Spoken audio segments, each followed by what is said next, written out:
Ya, Assalamualaikum warahmatullahi wabarakatuh. Ketemu lagi di kita dengan materi pengantar akuntansi, materi ke sekarang di pertemuan 12 dengan materi akuntansi kewajiban lancar. Sebagaimana kita tahu, untuk dalam entitas, hampir semua perusahaan itu, baik itu perusahaan yang kecil maupun perusahaan besar, itu umumnya mempunyai kewajiban. Kewajiban itu ada sering kenal dengan istilahnya hutang. Dalam pengertian sederhana, kewajiban itu merupakan utang yang harus dibayar oleh perusahaan. Jadi kita punya kewajiban. Kewajiban untuk apa? Melunasi dari hutang yang kita miliki itu. Jadi kalau Anda secara detail, secara lebih rinci lagi, yang disebut dengan utang itu apa sih? Kembali lagi, utang itu merupakan suatu kewajiban, baik itu kewajiban entitas, kewajiban Anda sebagai pribadi, yang muncul dari suatu transaksi. Munculnya utang itu karena kejadian masa lalu. Sehingga karena adanya transaksi atau kejadian masa lalu tadi, itu harus ada pelunasan berupa pembayaran kas, baik itu barang maupun jasa pada masa yang akan datang. Jadi dengan adanya utang itu akan mendorong Anda untuk mempunyai kewajiban untuk melunasi besarnya hutang yang Anda miliki. Kenapa Anda bisa mempunyai hutang? Karena adanya suatu transaksi atau kejadian pada masa yang sebelumnya, masa yang lalu. Jadi misalkan ada contoh, ada kewajiban itu muncul dari pembelian kredit. Jadi misalkan Anda membeli 1 unit HP. 1 unit HP itu harganya 4 juta. Anda baru membayar 2 juta. 2 jutanya akan dibayar di akhir bulan misalkan. Berarti di sini Anda mempunyai kewajiban yang harus Anda bayar di akhir bulan berupa hutang yang muncul karena adanya transaksi pembelian HP secara kredit sebesar 2 juta. Ada lagi peminjaman uang dari bank, dan juga ada misalkan suatu entitas itu punya karyawan. Ada kewajiban dari entitas itu untuk membayar gaji kepada karyawan. Jadi itu merupakan hutang gaji. Ya, terkait dengan pembahasan kewajiban kita.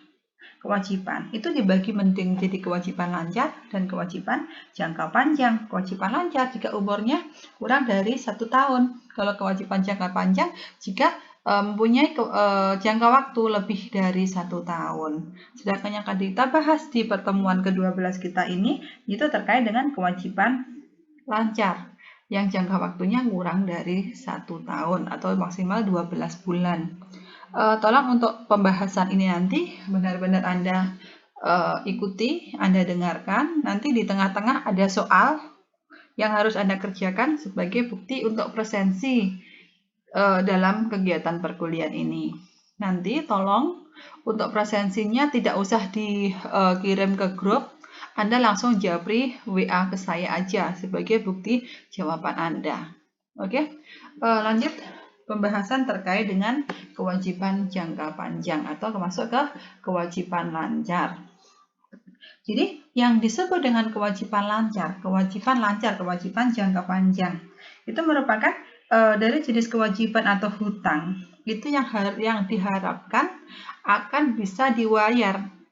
Dibayarnya kapan? Jangka waktunya 1 tahun. 1 tahun itu atau dikatakan dengan 1 siklus operasi normal suatu perusahaan. Jadi tergantung mana yang lebih panjang, apakah dalam 1 siklus operasi normal itu atau dalam jangka waktu 1 tahun, itu jangka waktunya. Terus yang kedua, itu dengan menggunakan aset lancar itu, maka itu merupakan dasar dari pembentukan kewajiban lancar yang lain. Jadi dengan menggunakan aset lancar yang dimiliki oleh suatu entitas, itu dapat digunakan sebagai jaminan untuk memunculkan atau untuk melakukan peminjaman dalam jangka panjang. Sebagai contoh misalkan hutang wesel, hutang dagang, pendapatan diterima di muka, itu nanti kan kepercayaan atau sebagai bukti kalau entitas itu bisa bayar dengan kepemilikan aset yang dimiliki oleh suatu perusahaan. Jadi terkait dengan poin yang kedua, dengan menggunakan aset lancar yang ada atau hasil dari pembentukan kewajiban lancar tadi, itu dapat digunakan untuk bisa untuk memunculkan terjadinya yang namanya kewajiban lancar. Untuk selanjutnya terkait dengan poin yang ini, pengertian kewajiban lancar, suatu perusahaan itu harus selalu memperhatikan terkait dengan besarnya kewajiban lancar. Jumlah kewajiban lancar itu harus selalu dihubungkan dengan yang namanya aset lancar. Kenapa? Kalau misalkan suatu perusahaan itu mempunyai kewajiban lancar lebih besar dari aset lancar, ini berarti perusahaannya bagaimana? Kewajiban lancarnya lebih besar daripada aset lancar. Maka ini harus menjadi lampu kuning bagi perusahaan, karena perusahaan ini pada kondisi yang sangat mengkhawatirkan. Kenapa? Karena kalau misalkan besarnya kewajiban itu lebih besar dari jumlah aset yang dimiliki oleh perusahaan, maka kemungkinan dari perusahaan itu tidak bisa melunasi kewajibannya dengan segera. Karena apa? Karena jumlah kewajibannya kan lebih besar. Jadi kalau kondisi seperti itu, dari segi manajemen, kreditur, investor, itu sebenarnya harus segera memberikan perhatian khusus terkait dengan modal kerja. Coba, untuk mencari modal kerja itu caranya gimana? Modal perusahaan, ekuitas diperoleh dari aset lancar dikurangi dengan kewajiban lancar. Maka besarnya aset itu harus lebih besar dari kewajibannya. Kalau kewajibannya lebih besar daripada asetnya, maka ini kan kondisi perusahaan kan lagi kritis kan? Maka perbandingan antara aset lancar dengan kewajiban lancar itu disebut dengan rasio lancar atau dikenal dengan istilah current ratio. Perbandingan antara kewajiban lancar, perbandingan antara aset lancar dengan kewajiban lancar. Ini ya contohnya, soalnya harus Anda kerjakan ya, coba Anda pahami.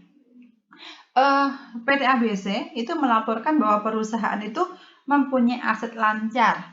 Aset lancar yang dimiliki oleh PT ABC sebesar 21 juta. Kewajiban lancarnya sebesar 15 juta.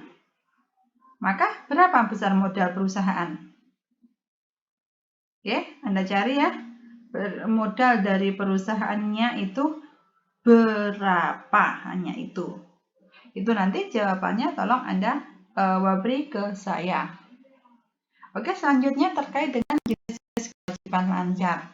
Jadi, beberapa di antara jenis kewajiban lancar yang telah disebutkan di atas, itu misalkan telah kita kenal pada bab sebelumnya, misalkan terkait dengan pendapatan diterima di muka, ada utang wesel, ada hutang dagang dan sebagainya, itu sudah kita pernah bahas sebelumnya.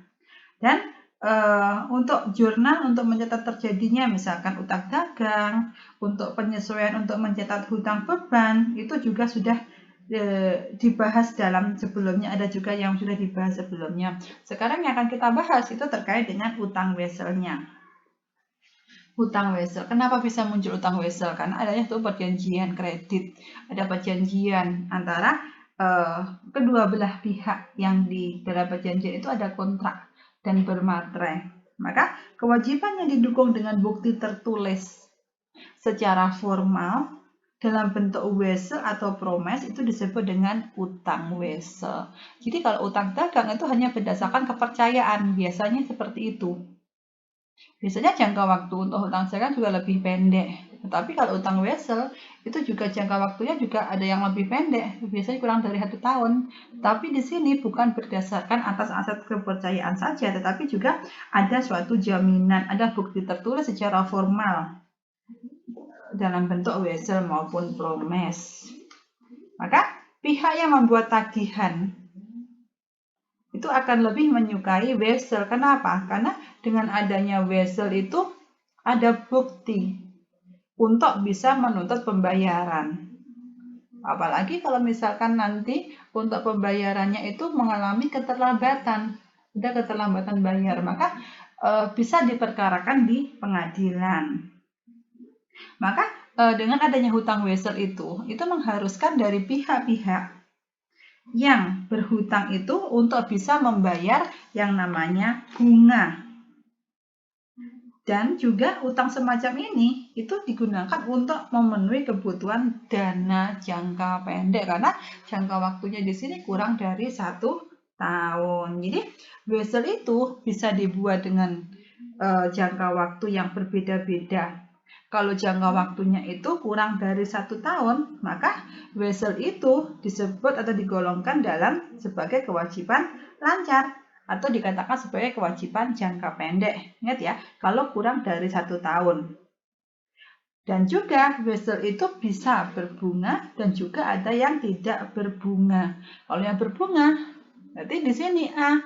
Pada tanggal jatuh tempo sesuai dengan nominal yang dipinjamkan dan ditambah dengan bunga terhitungnya. Kalau yang tidak berbunga, berarti di sini weselnya tidak secara eksplisit menyebutkan berapa besarnya bunga. Jadi dalam surat perjanjian itu tidak menyebutkan, tidak menjelaskan berapa besarnya bunga yang harus dibayar oleh peminjamnya. Jadi wesel yang dibayar pada tanggal jatuh tempo itu harus sesuai dengan nominalnya. Harus sesuai dengan jumlah yang dipinjam tanpa ada tambahan biaya apapun.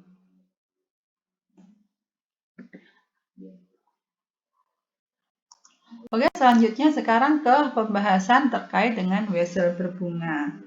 Jadi ada contoh misalkan di sini terkait dengan wesel bunga. Tadi kan wesel bunga dari peminjam itu harus memberikan pengembalian besarnya wesel harus disertai dengan bunga plus bunga nominal plus bunga pokok plus bunga ya. Sebagai contoh misalkan di sini, PT Duta Pertiwi menyetujui untuk memberi pinjaman sebesar 10 juta. Berarti kas yang diterima oleh CV Progo itu 10 juta. Kas bertambah karena pinjaman 10 juta. Dari mana besarnya kas? Karena ada pinjaman dari Bank Duta Pertiwi. Karena di sini ada penandatanganan sebuah promes dengan bunga 12%. Berarti ada kesepakatan, ada kontrak, ada perjanjian. Berarti disebut dengan utang wesel sebesar 10 juta. Jadi kalau Anda membuat jurnal, ingat ya, ini tahun, bulan, tanggal. Yes, month, day. Terus ada keterangannya. Jurnal yang pertama di tanggal 1 Oktober ini ada transaksi apa? Oh, ada persetujuan pemberian pinjaman. Berarti ada penerimaan kas oleh CV Progo dari Bank Duta Pertiwi untuk mencatat penerimaan kas dari penarikan wesel dengan bunga 12%, jangka waktunya selama 4 bulan. Kasih keterangan ya kalau membuat jurnal biar juga lebih gampang dipahami. Terus jangan lupa rupiahnya. Oke? Seandainya tahun buku CV Progo berakhir pada tanggal 31 Desember. Jadi Oktober kan terjadinya pinjaman. Untuk buat penyesuaian akhir periodenya TV Progo di 31 Desember. Nah, di tanggal tersebut perusahaan itu menyusun neraca. Maka pada tanggal 31 Desember itu perlu dibuat jurnal penyesuaiannya. Nah, karena akhir tahunnya di TV Progo itu di 31 Desember, maka kita perlu membuat jurnal penyesuaian terhadap pembayaran wesel ini. Bagaimana caranya? Oke, nominal wesel 10 juta dikalikan dengan besarnya bunga 12%, P dikali I dikali T. T-nya berapa? Kita hitung. Oktober, November, Desember. Kenapa Oktober dihitung? Karena tanggal 1. Kenapa Desember dihitung? Karena Desember penyesuaian dilakukan pada tanggal 31. Boleh tetap masuk ke 1 bulan. 3/12. Jadi besarnya bunga sebesar 300.000 untuk periode bulan Oktober sampai Desember. Maka penyesuaiannya di bulan Desember beban bunga pada utang bunga sebesar 300.000. Jadi untuk mencatat beban bunga weselnya selama 3 bulan. Oke? Coba dipahami. Terus selanjutnya, untuk mencatat pembayaran nilai nominal dan bunga pada tanggal 1 Februari. Kenapa di 1 Februari 2013? Karena wesel berbunga tadi jangka waktunya selama 4 bulan. Apabila wesel berbunga, maka jumlah uang yang diterima CV Progo setelah wesel ditandatangani adalah sebesar nilai nominal tersebut. Berarti 4 bulannya kita hitung, Oktober, November, Desember, Januari. Nah, kita membayarnya itu di bulan Februari. Maka di bulan Februari itu bagaimana jurnalnya? Utang wesel sebesar 10 juta. Besarnya utang wesel tadi kan? Tambah utang bunga. Utang bunga tadi penyesuaiannya kan dilakukan di bulan Desember kan? Nah, sekarang di bulan Februarinya berapa utang bunganya? Terus beban bunganya sebesar 100.000. Kas sebesar 10.400.000. Jadi untuk mencatat besarnya pelunasan wesel tersebut. Jadi pada tanggal itu jatuh tempo wesel, CV Progo itu harus membayar nilai jatuh temponya, ada senilai utang weselnya, ditambah dengan beban bunga. Beban bunganya sebesar 400.000. Yang sudah dibayar utang bunga 300 di penyesuaian di bulan Desember, dan juga pada masa beban bunganya itu sebesar 100.000. Periode 100.000 itu dari bulan yang Januarinya itu kan belum dibayar, maka masih termasuk beban bunga. Ya nih, beban bunga untuk periode Oktober sampai dengan Desember telah dibebankan sebagai beban periode 2012. Sedangkan pada saat pelunasan, beban bunga diperhitungkan hanya 1 bulan saja. Itu ya, coba dipahami dulu untuk pencatatan wesel dengan berbunga.